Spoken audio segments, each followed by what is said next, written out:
Hello, friends. Neotoy here with just a fun little side project that I had to take on due to a door failure in this awesome old house that I'm living in now.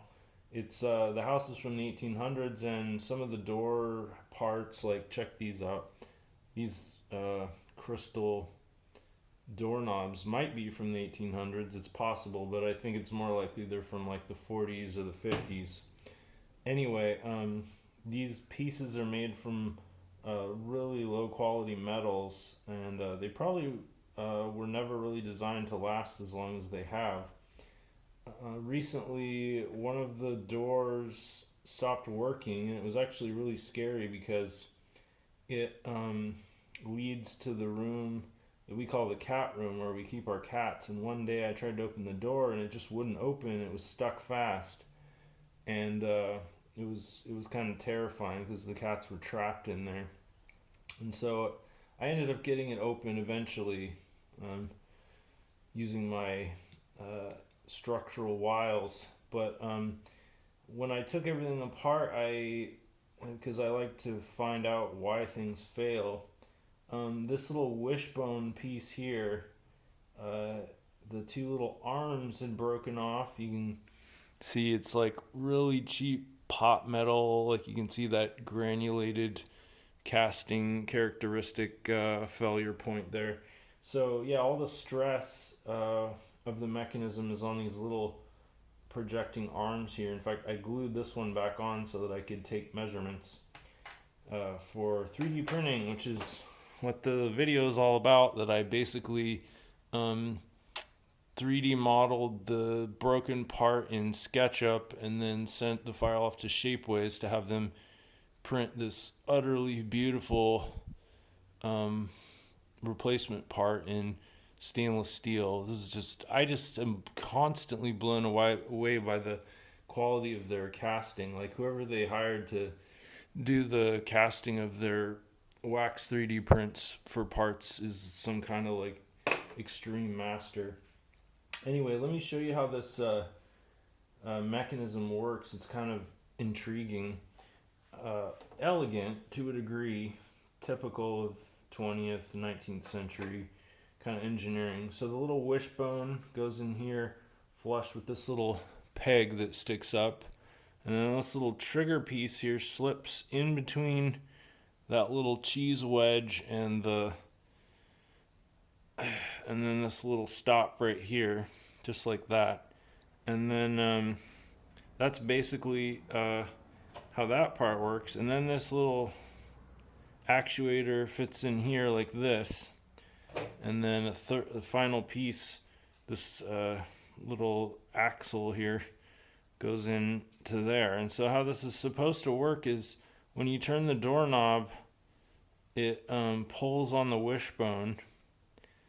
This will probably break because it's only super glued. Oh no, it worked. Wow. And then the wishbone pulls the trigger, and the trigger pulls the little wedge thing that goes into the door frame. So yeah, that's how that works. And obviously you can see all the pressure is being put on that little wishbone arm.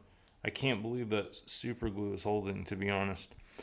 Anyway, like it's kind of cool they built in redundancy, right? There's a wishbone little projection on each side so that no matter which way you turn the door handle, it actually actuates the mechanism. However, like if they both break off, which is what happened in this case, the door is locked. Here, let me just pop this off because those are both broken.